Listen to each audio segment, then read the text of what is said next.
So hi everyone. ఇవాళ మన topic వచ్చేసి టెక్నికల్ అనాలిసిస్. టెక్నికల్ అనాలిసిస్లో మన ఫస్ట్ టాపిక్ వచ్చేసి ట్రెండ్లో 3 టైప్స్ ఆఫ్ ట్రెండ్స్ ఉంటాయి: up trend, down trend, side వేస్. సో ఈ 3 టైప్స్ ఆఫ్ ట్రెండ్స్ ఏంటో తెలుసుకుందాం. First is up trend. Up trend అంటే మార్కెట్ మీదికి వెళ్తున్నప్పుడు, లైక్ ప్రైస్ పైకి వెళ్తున్నప్పుడు దాన్ని మనం అప్ ట్రెండ్ అంటాం. లైక్ ఇక్కడ మీరు చూడొచ్చు, ఇలా మీదికి వెళ్తుంది మార్కెట్ మీదికి వెళ్తుందంటే దాన్ని మనం అప్ ట్రెండ్ అంటాం. అండ్ సెకండ్ వచ్చేసి డౌన్ ట్రెండ్. డౌన్ ట్రెండ్ అంటే అప్ ట్రెండ్కి అపోజిట్. మార్కెట్ ఎప్పుడైతే పడుతుంది, మార్కెట్ ఫాల్ అవుతుంది అన్నప్పుడు మనం దాన్ని డౌన్ ట్రెండ్ అంటాం. మార్కెట్ ట్రెండ్ కిందికి ఉంది, ప్రైస్ పడిపోతుంది అన్నప్పుడు దాన్ని మనం డౌన్ ట్రెండ్ అంటాం ఆర్ బేరిష్ అంటాం. థర్డ్ వచ్చేసి సైడ్ వేస్. సైడ్ వేస్ అంటే ప్రైస్ ఎటు మూవ్ అవ్వదు. లైక్ ఇక్కడ మీరు చూడొచ్చు, మార్కెట్ ఇక్కడ నుంచి ఇలా కిందికి మీదికి ఆట ఆడుతుంది. సో దీన్ని మనం సైడ్ వేస్ ట్రెండ్ అంటాం. సో ఎప్పుడైనా అప్ ట్రెండ్లో కానీ డౌన్ ట్రెండ్లో కానీ ట్రేడ్ చేయండి. ఇలా సైడ్ వేస్ మార్కెట్లో అస్సలు ట్రేడ్ చేయకండి. అండ్ మన సెకండ్ టాపిక్ వచ్చేసి చార్ట్ ప్యాటర్న్స్. సో ఇక్కడ ఒక కైండ్ ఆఫ్ డబ్ల్యూ ప్యాటర్న్ లా ఒక ఫామ్ అయింది చూడండి. ఇలాంటి ప్యాటర్న్స్ చార్ట్ మీద యూజువల్గా ఫామ్ అవుతూ ఉంటాయి. ఇలాంటి ప్యాటర్న్స్ చార్ట్ మీద ఫామ్ అయినప్పుడు దాని వచ్చే నెక్స్ట్ మూవ్ క్రేజీ ఉంటుంది. మ్యాసివ్ అమౌంట్లో మార్కెట్ మూవ్ అవుతుంది ఇలాంటి ప్యాటర్న్స్ ఫామ్ అయినప్పుడు చార్ట్ మీద. సో నేను స్క్రీన్ మీద కూడా చూపిస్తాను మీకు డబ్ల్యూ ప్యాటర్న్ ఎలా ఉంటుందో. ఈ యొక్క డబ్ల్యూ ప్యాటర్నే ఫామ్ అవ్వదు చార్ట్ మీద. చాలా టైప్స్ ఆఫ్ చార్ట్ ప్యాటర్న్స్ ఉంటాయి. అలాంటి ప్యాటర్న్స్ ఫామ్ అయినప్పుడు మీరు అలర్ట్గా ఉండాలి. సో నేను చార్ట్ ప్యాటర్న్స్ మీద కూడా ఒక సెపరేట్ వీడియో చేస్తా. అందులో నేను మీకు చాలా టైప్స్ ఆఫ్ చార్ట్ ప్యాటర్న్స్ గురించి చెప్తా. ఫాస్ట్గా నెక్స్ట్ టాపిక్లోకి వెళ్ళిపోదాం. మన థర్డ్ టాపిక్ వచ్చేసి క్యాండిల్ స్టిక్ ప్యాటర్న్స్.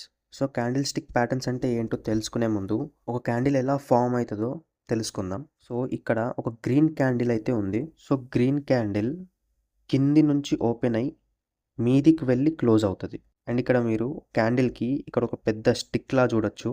ఇక్కడ సన్నం ఒక లైన్ లా ఉంది కదా గ్రీన్ కలర్లో. దీన్ని మనం షాడో ఆర్ విక్ అని అంటాం. అండ్ ఇది క్యాండిల్కి హై అండ్ ఇది క్యాండిల్కి లో. సో మధ్యలో ఉన్న థిక్ క్యాండిల్ని మనం బాడీ అంటాం. అండ్ ఇక్కడ రెడ్ క్యాండిల్కి కూడా సేమ్, కానీ ఓపెనింగ్ అండ్ క్లోజింగ్ గ్రీన్ క్యాండిల్కి ఆపోజిట్. సో గ్రీన్ క్యాండిల్లో ఓపెనింగ్ ఎక్కడి నుంచి అవుతుంది అన్న అంటే కింది నుంచి ఓపెన్ అయ్యి మీదికి వెళ్ళి క్లోజ్ అవుతుంది అన్న. సో రెడ్ క్యాండిల్ దీనికి ఆపోజిట్. మీది నుంచి క్యాండిల్ ఓపెన్ అయ్యి కిందికి వెళ్ళి క్లోజ్ అవుతుంది. అండ్ సేమ్ గ్రీన్ క్యాండిల్ లాగానే దీన్ని మనం ఈ స్టిక్స్ని ఏవైతే ఉన్నాయో కింద ఒక చిన్న థిన్ స్టిక్ లెక్క ఉంది కదా, దీన్ని మనం షాడో ఆర్ విక్ అంటాం. అండ్ గ్రీన్ క్యాండిల్ లాగానే సేమ్ దీన్ని హై అండ్ దీన్ని లో అంటాం. అండ్ మిడిల్లో ఉన్న థిక్ క్యాండిల్ని మనం బాడీ అని అంటాం. సో క్యాండిల్ స్టిక్ ప్యాటర్న్స్ మీదకి వచ్చేద్దాం. క్యాండిల్ స్టిక్ ప్యాటర్న్స్లో కూడా చాలా types of candlestick patterns ఉంటాయి. అవన్నీ నేను ఈ ఒక్క వీడియోలోనే కవర్ చేయలేను. సో దానికోసం కూడా నేను ఒక సెపరేట్ వీడియో చేస్తా. ఆ వీడియో చూడాలనుకుంటే నా ఛానల్ని సబ్స్క్రైబ్ చేయండి అండ్ బెల్ ఐకాన్ క్లిక్ చేయడం మర్చిపోకండి. సో క్యాండిల్ స్టిక్ ప్యాటర్న్స్లో చాలా types of candlestick patterns ఉంటాయి. Single candlestick, double candlestick, triple candlestick patterns ఉంటాయి. సో ఇక్కడ నేను ఒక సింగిల్ క్యాండిల్ స్టిక్ ప్యాటర్న్ గురించి మాట్లాడబోతున్నా, which is called marubozu candlestick pattern. So ఒక single candle without shadows or without wicks లేకుండా just బాడీయే ఉంది అండ్ చాలా పెద్దగా ఫామ్ అయింది, థిక్గా ఫామ్ అయింది, రెడ్ కలర్లో ఫామ్ అయింది. ఇట్ మీన్స్ సెల్లింగ్ సైడ్ ఎక్కువ ఇంట్రెస్టెడ్ ఉంది మార్కెట్ అని అర్థం. సో ఇది single candlestick pattern. Same ఇలాగే డబుల్ క్యాండిల్ స్టిక్ ఉంటుంది, ట్రిపుల్ క్యాండిల్ స్టిక్ ఉంటుంది. సో అందులో కూడా చాలా types of candlestick patterns ఉంటాయి. So moving on to the next topic, which is time frame. ఒక్కొక్క టైప్ ఆఫ్ ట్రేడర్ ఒక్కొక్క time ఫ్రేమ్ని చూస్ చేసుకుంటారు. స్కాల్పింగ్ ట్రేడింగ్ చేసేవాళ్ళు లోవర్ టైం ఫ్రేమ్ని ప్రిఫర్ చేస్తారు, which is 1 minute. So 1 minute time ఫ్రేమ్లోకి switch అయిపోదాం. ఇది 1 minute time frame. So 1 minute time ఫ్రేమ్లో స్కాల్పర్స్ ఎక్కువ ట్రేడ్ చేస్తారు, ఎందుకంటే చిన్న చిన్న మూవ్స్లో వాళ్ళకి ఎక్కువ ప్రాఫిట్ వస్తుంది. లైక్ 1 minuteలో చాలా క్విక్ మూవ్స్ ఉంటాయి. చాలా త్వరగా వాళ్ళు ట్రేడ్ తీసుకొని సో ఫాస్ట్గా వాళ్ళు తీసుకున్న ట్రేడ్ని ఎగ్జిట్ అయిపోతారు. సో స్కాల్పర్స్ యూజ్ చేసేది 1 minute time frame. Time frame అంటే మీరు ఇప్పటికీ కన్ఫ్యూజన్లో ఉంటే సింపుల్గా ఎక్స్ప్లెయిన్ చేస్తా వినండి. 1 minute time frame, 5 minute time frame, 10 minutes, 15 minutes, ఇలాంటి టైం ఫ్రేమ్స్ అంటే ఏంటి?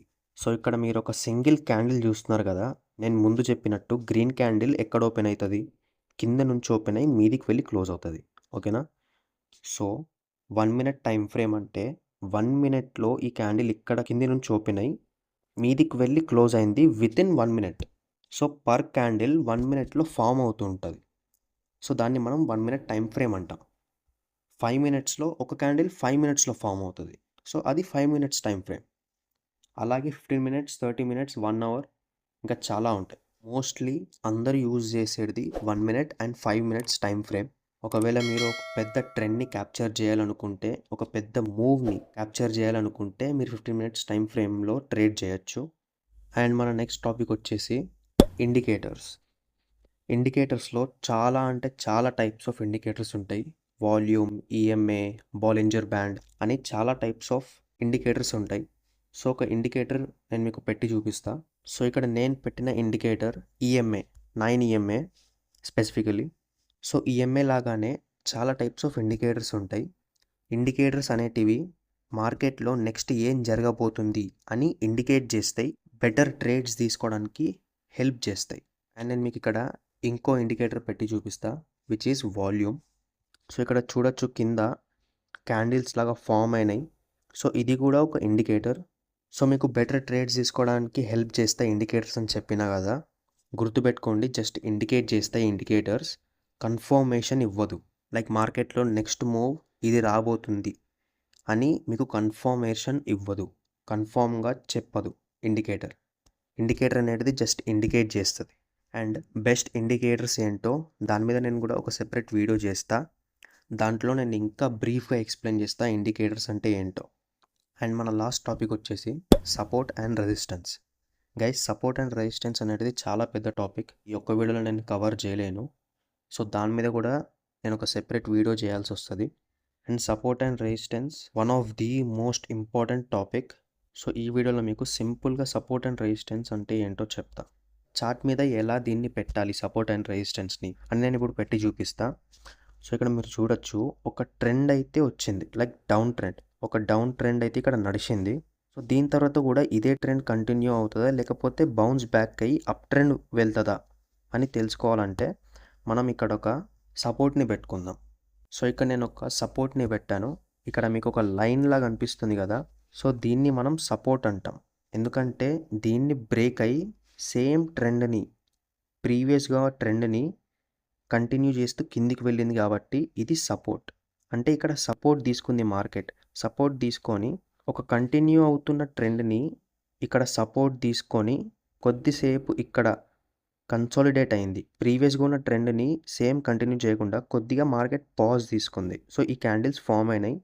దీన్ని మనం కన్సాలిడేషన్ అనొచ్చు ఆర్ రీటెస్ట్ అనొచ్చు.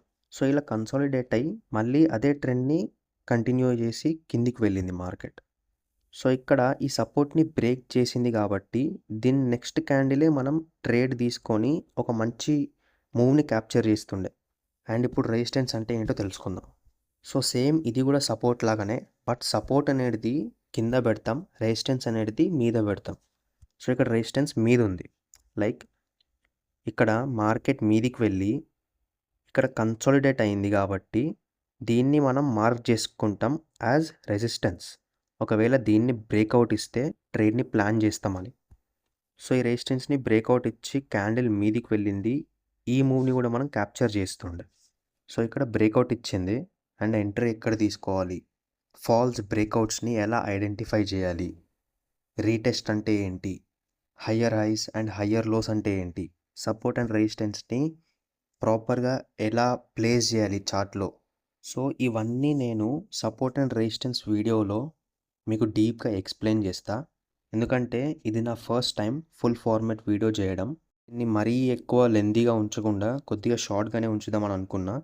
అండ్ నేను ఈ వీడియోలో చాలా బేసిక్ టాపిక్స్ గురించే మాట్లాడా. అండ్ ఈ టాపిక్స్లో కూడా చాలా బ్రీఫ్గా డీటెయిల్గా మాట్లాడతా. దానికి నేను సెపరేట్ వీడియోస్ చేస్తా. బేసిక్ టెక్నికల్ అనాలిసిస్ కాన్సెప్ట్ అర్థమైంది అనుకుంటా. ఏమైనా డౌట్స్ ఉంటే కామెంట్ చేయండి. That's all for today guys. Bye.